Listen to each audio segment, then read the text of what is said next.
Good afternoon, everyone. Now it's turn for next topic, that is transportation. During metabolism, cells ने some useful as well as waste products produce किए थे. तो the substance which are useful to our body, that is to the whole body, तो जो useful substance produce हुए थे they need to be transported to other living cells. ये सारे living cells को वो यूजफुल सब्सटेंस ट्रांसपोर्ट होना जरूरी है. और उसी तरह वेस्ट प्रोडक्ट जो प्रोड्यूस हुआ था उसको from whole body it is to be eliminated, यानी उसको बाहर निकालना भी जरूरी है. तो जो यूजफुल सब्सटेंस था उसको और जो वेस्ट प्रोडक्ट था उसको बाहर निकालना है. तो ये सारा जो सर्कुलेटिंग सिस्टम है, सर्कुलेट करना है, that is this work is done by circulatory system of body. तो circulatory system of the body में क्या होता है? ट्रांसपोर्टेशन होता है. तो we will learn now transportation in human beings. जैसे मैंने बोला कि मेटाबॉलिज्म की प्रोसेस में क्या प्रोड्यूस हो रहा है कि useful as well as harmful products produce हो रहे हैं. तो उसको यूजफुल प्रोडक्ट्स को अदर लिविंग सेल्स में और हार्मफुल प्रोडक्ट्स को out of the body eliminate करना है. तो same in human being also this work is done by transport system. तो ट्रांसपोर्ट सिस्टम के अंदर 3 circulating fluids that are blood, heart and blood vessels. ये तीनों मिलके क्या करेंगे कि हार्मफुल और यूजफुल सब्सटेंस को पूरी बॉडी में ट्रांसपोर्ट भी करेंगे और पूरी बॉडी में से जो हार्मफुल है उसको एलिमिनेट भी करेंगे. We will learn all these 3 fluids in detail turn by turn. First of all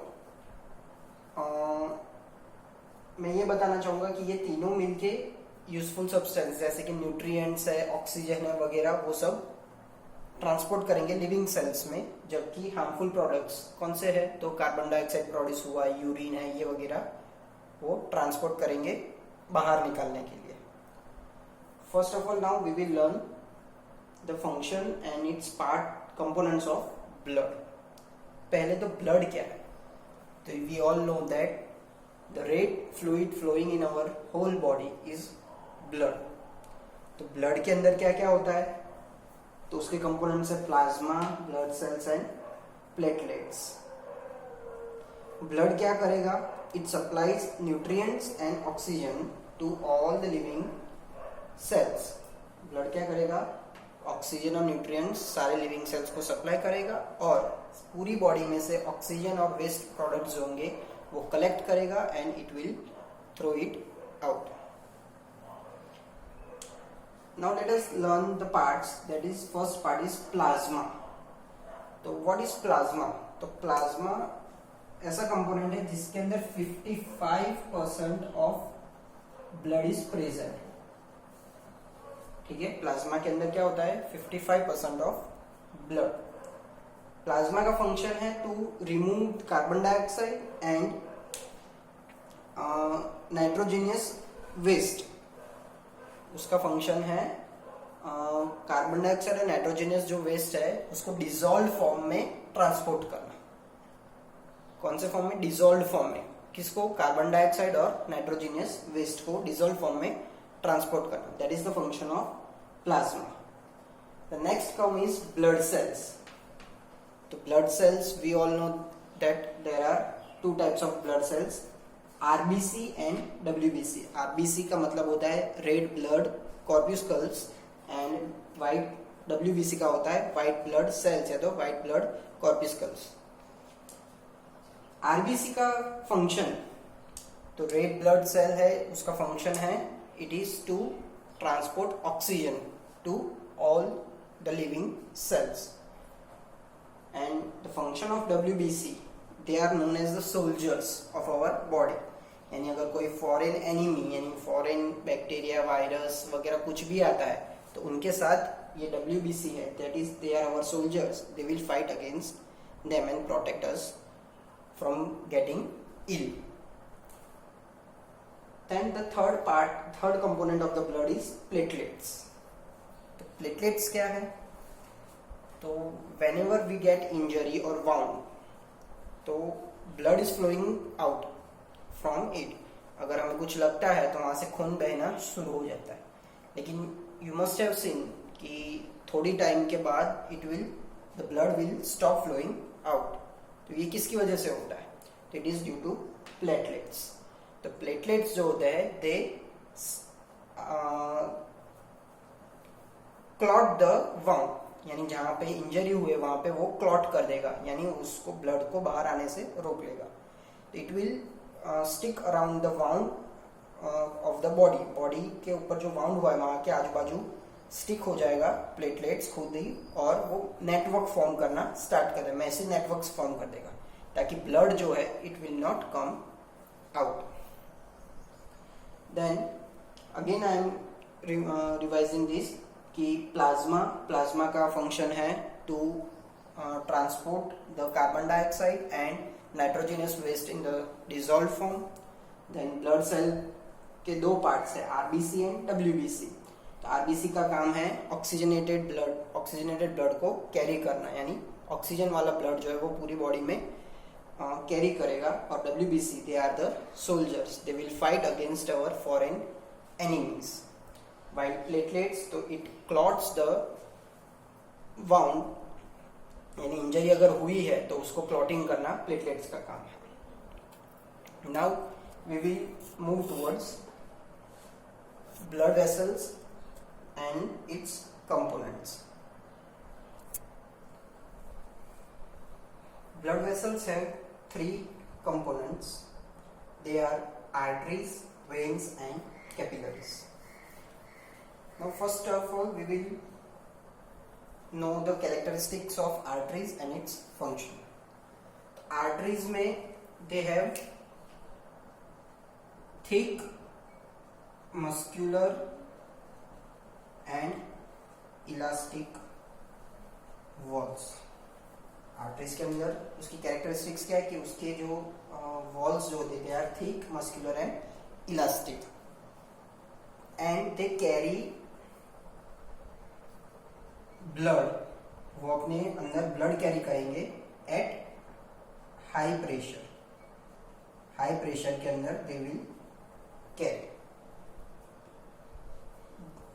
And the function of artery is to carry the oxygenated blood. Oxygenated blood यानी ऑक्सीजन वाला blood from heart. Heart के अंदर oxygen mix हुआ होगा blood के साथ. It will carry this oxygenated blood from heart to other parts of the body. Heart में से पूरी बॉडी में it will carry. तो आर्टरीज का फंक्शन है ऑक्सीजनेटेड ब्लड लेना, हार्ट से पूरी बॉडी तक पहुंचाना. और उसकी कैरेक्टरिस्टिक्स कौन सी है? तो it has thick, muscular and elastic walls and it carry blood at very high pressure. Next comes veins. Veins भी it is also same, it also has the same function, लेकिन उसका रिवर्स फंक्शन होगा. Veins के walls जो होगी it will be thinner compare to arteries. Arteries से compare में thin walls होगी and it carries blood at low pressure. Veins क्या करेंगे? ब्लड को लो प्रेशर में कैरी करेंगे और उनकी वॉल्स जो होगी compare to arteries it will be thinner. Function of vein क्या है? तो आर्टरी क्या कर रहा था? ऑक्सीजनेटेड ब्लड लेके जा रहा था हार्ट से पूरी बॉडी में. और वेन क्या करेगा? It will carry deoxygenated blood, यानी ऑक्सीजन बिना का ब्लड पूरी बॉडी में से कलेक्ट करके वो हार्ट तक पहुंचाएगा. वेन्स के अंदर वाल्व्स होंगे. वाल्व्स क्यों होंगे? ताकि ब्लड का है जो वो बैक फ्लो ना, उसका प्रेशर कम होगा इसलिए उसका बैक फ्लो ना हो, इसलिए देयर आर वाल्व्स प्रेजेंट. तो थ्री कैरेक्टरिस्टिक्स इन वेन्स कि उसकी वॉल्स जो है थिनर होंगी कंपेयर टू आर्टरीज, वो लो प्रेशर पे ब्लड को कैरी करेगा, and third it has valves to prevent the back flow of blood. और function of vein is to carry deoxygenated from all the parts of the body to the heart. And the last part of blood vessels is capillaries. capillaries क्या है? तो artery जो है वो organ के पास जब पहुंचेगी देन इट विल, सपोज कि ये आर्टरी है, तो ये आर्टरी जो है ऑर्गन के नजदीक आने वाली है, तो क्या होगा, ये डिफरेंट सब पार्ट्स में वो डिवाइड हो जाएगी। ये सब पार्ट्स जो है उसे क्या बोलेंगे, capillaries.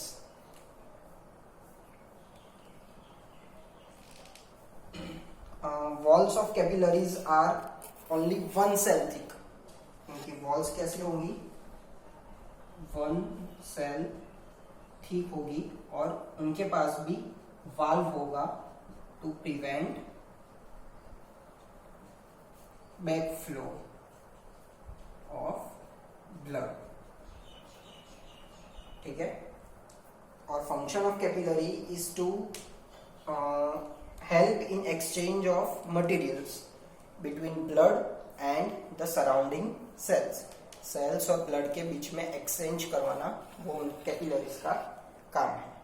So this was the explanation of components of blood vessels: arteries, veins and capillaries. These three are the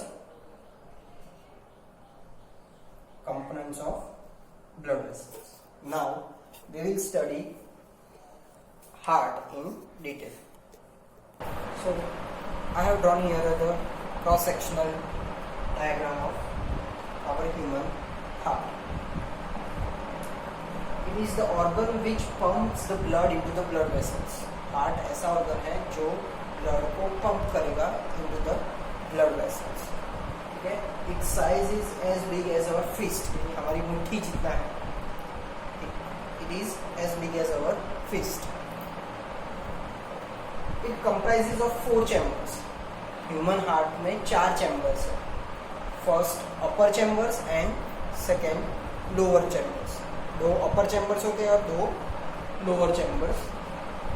Upper chambers are called atriums. That is, 2 atriums are there, which are right atrium and left atrium. ये right atrium है और left atrium. They are upper chambers of the human heart. While lower chambers को बोलेंगे हम ventricles. तो 2 ventricles है, right ventricle and left ventricle. You can see it. ये दोनों atriums है, right and left, and these 2 are the ventricles. That is right ventricle and left ventricle. Okay. Atrium की walls जो होगी, it will be thinner compared to ventricles. ठीक है. And ventricles की walls very thick होगी. क्यों? क्योंकि जो ये दोनों ventricles है वो दोनों atrium में से blood लेने वाले हैं. So they have thick blood, thick walls. Now I will tell you the circulatory path of the blood. कि ऑक्सीजन बिना का blood अंदर एंटर होगा हार्ट में and it will pump it to the lungs. और lungs में oxygen जो हमने रिस्पायर किया है, inhale किया है, it will get mixed with the blood and how it comes to the whole body. So starting from right atrium, कि पहले हम बिना ऑक्सीजन वाला ब्लड पूरी बॉडी में से लंग्स में कैसे जाएगा, we will learn this. तो ये जो सिंगल एरोज है, ऐसे ब्लू पेन से ऐसे एरो किए, दिस इज डीऑक्सीजनेटेड ब्लड. ये कौन सा ब्लड का एरो है, डीऑक्सीजनेटेड, यानी ऑक्सीजन बिना का ब्लड यहाँ से फ्लो हो रहा है. It indicates that. ये एरो ऐसा दिखाएगा कि ये ऑक्सीजन बिना का ब्लड जो है वो कैसे आ रहा है. ओके, व्हाट विल हैपन, पूरी बॉडी में से 2 जगह से, वेना के वाज में से ब्लड एंटर होगा, एक अपर बॉडी में से और एक लोअर बॉडी में से. यहाँ से दोनों जगह से ब्लड हार्ट के अंदर आया. कौन सा ब्लड आएगा, डीऑक्सीजनेटेड, यानी ऑक्सीजन बिना. एंटर होने के बाद राइट एट्रियम में आने के बाद द वाल्व स्प्रिंग, यहाँ पे 2 वाल्व है. ये क्या है, वाल्व. वाल्व इसीलिए लगा है ताकि एक बार ब्लड अगर नीचे आ जाता है तो it does not flows back, इसलिए यहाँ पे वाल्व की अभी वाल्व ओपन रहेंगे और ये एट्रियम में से ब्लड आ जाएगा वेंट्रिकल में. जैसे ही ब्लड वेंट्रिकल में आ जाएगा ये वाल्व क्लोज आएगा और वाल्व उसे क्या करेंगे, फोर्स करेंगे पल्मोनरी आर्टरीज में जाने के लिए। ये दोनों आर्टरीज जो है ये लंग्स में खुलती है, ठीक है। यानी ब्लड लोअर बॉडी और अपर बॉडी में से ऑक्सीजन पीने का ब्लड आया एट्रियम में से it pass through the valve and the valve forced this blood, valve ने फोर्स किया ये ब्लड को वेंट्रिकल्स में से पल्मोनरी आर्टरीज में होके लंग्स में जाने के लिए। तो यहाँ से और यहाँ से ये दोनों लंग्स में ऑक्सीजन बिना का ब्लड चला गया। Now this deoxygenated blood, oxygen बिना वाला ब्लड जो है वो लंग्स में जाने के बाद क्या होगा, द ऑक्सीजन जो हमने इनहेल किया हुआ है it will gate mixed with the blood. अब क्या होगा, ऑक्सीजन मिक्स हो गया ब्लड में, यानी वो ब्लड बन गया ऑक्सीजनेटेड। ऑक्सीजनेटेड ब्लड को मैंने ऐसे इंडिकेट किया है, ब्लू लाइन है और उस पर ऐसे रेड टाइप से मार्क किया हुआ है, ये है ऑक्सीजनेटेड ब्लड का पार्ट, ऑक्सीजनेटेड ब्लड का पार्ट है। You can see here. अब लंग्स में से पल्मोनरी वेन्स में से क्या होगा, ब्लड जो है ऑक्सीजन वाला blood it will gate entered into the heart through pulmonary veins. You can see this, यहाँ से और यहाँ से, ठीक है। ये दोनों जगह से ब्लड ऑक्सीजन वाला एंटर हो रहा है हार्ट में। पल्मोनरी वेन्स में से वो आ जाएगा ब्लड लेफ्ट एट्रियम में। Left atrium same right atrium के जैसा करेगा कि it will pass this oxygenated blood into the left ventricle through valve, valve से वो एंटर कर पाएगा। अब ये वाल्व सेम फंक्शन करेगा जो राइट वेंट्रिकल में कर रहा था कि जैसे ही ब्लड वेंट्रिकल्स लेफ्ट वेंट्रिकल में आ जा रहा है ऑक्सीजनेटेड ब्लड, वो वाल्व बंद हो जाएगा and it will force this left ventricle to flow to get into the aorta and through aorta this oxygenated blood will flow to all parts of the body. Right atrium में से ये दोनों मैंने कहा से डीऑक्सीजनेटेड यानी oxygen बिना वाला ब्लड आएगा और यहाँ से लंग्स में जाएगा पल्मोनरी आर्टरीज के थ्रू। पल्मोनरी आर्टरीज के थ्रू लंग्स के अंदर जाने के बाद क्या होगा, ऑक्सीजन मिक्स होगा और पल्मोनरी वेन्स से वो हार्ट में वापस आएगा and it will get pumped to the whole part of the body. This is the circulatory path of the blood. ये फंक्शन है हमारे हार्ट में। यहाँ पे यू मस्ट बी थिंकिंग कि ब्लड वेसल्स में आर्टरीज आया था, यहाँ पे भी पल्मोनरी आर्टरीज है, तो क्या डिफरेंस होगा। तो पल्मोनरी आर्टरीज जो है यहाँ पे यू कैन सी कि ये डीऑक्सीजनेटेड ब्लड कैरी करती है, जबकि ब्लड वेसल्स में जो आर्टरीज है they carry only oxygenated blood. Arteries और पल्मोनरी आर्टरीज में ये डिफरेंस है। आर्टरीज जो है वो ऑक्सीजनेटेड ब्लड कैरी करते हैं एंड दिस पल्मोनरी आर्टरीज क्या करते हैं, they carry deoxygenated. So this was all for heart.